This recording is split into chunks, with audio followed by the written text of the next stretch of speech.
It turns out that it wasn't just employers who suffered during the last 15 or months or so of economic downturn and COVID. So did the mass of workers, and they are much, much larger in number. Here's a statistic just to give you an idea. 82 million Americans at some point or other in the last year and a half filed for unemployment insurance. Some were only unemployed a few weeks. Some were unemployed the entire 15, 16, 17 months. 82 million. That's an awful lot of people. And you know, when you're unemployed, short or long, you use up any savings you had. You maybe need to lean on your relatives, your family, your friends, your community. It's rough. The working class has its problems coping with and coming back from and recovering. They need secure jobs. They need a higher income every bit as much and with just the same justification as the employer who wants to recoup some of his losses from the pandemic and the crash. But the employers don't want to pay higher wages. That's how they're going to get the extra profit that will help them recoup from the 16 months or 17 months of grief we've just gone through. So they want to be able to raise prices, you betcha. But they don't want to raise wages, you betcha, and for the exact same reasons. The bigger the profit for them, the more they can raise prices on the one hand and not raise wages on the other. So now you will understand why suddenly you hear all this talk about, quote unquote, get ready, labor shortage.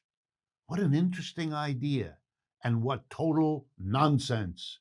What the employers are saying is, gee, there's not enough workers. Let me translate that into economics. There's not enough workers for you to hire at the wage you're offering.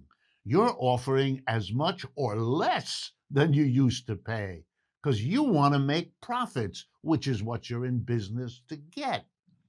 But you're not the only one who has to recoup the losses of the last 16, 18 months. Your workers are in just the same predicament, but you don't want to pay them a higher wage. Even as you raise your prices, you don't want to. But you don't say that because that would be honest and admitting how this system works, which is dangerous. So you come up with BS, labor shortage. Listen, Jack, you raise the wages, the shortage will vanish. The people will come knocking at your door. But you don't want that. And so, what is the point of this labor shortage noise? Here we go. 4 states in the United States have already acted on pressure from businesses talking about labor shortage. And you know what they've done? Exactly what those businessmen want. They have withdrawn their states from the federal program of giving an extra $300 a week to people on unemployment. Oh, now we get it. You're going to force people to go back to work at low wages by taking away a portion of the unemployment that they were entitled to help them through the crisis. The employers got billions of dollars to help them through. Remember the payroll protection plan, all the extras that were given to businesses? They wanted them, they got them, and they took them. But they're in the same process now, taking those away from the workers.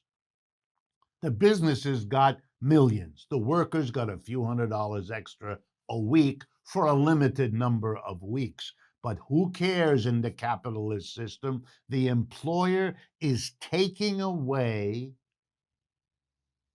the extra for unemployed workers, making them so desperate with those $300 gone in the 4 states that have already done it, and other states typically run by Republicans moving in that direction. You are forcing workers to accept much lower wages than they need to cope with the suffering they just went through. What kind of a society gets through a cataclysmic crisis with somewhere between half and 1 million dead fellow citizens, responds by squeezing the mass of the working class to force them back to work?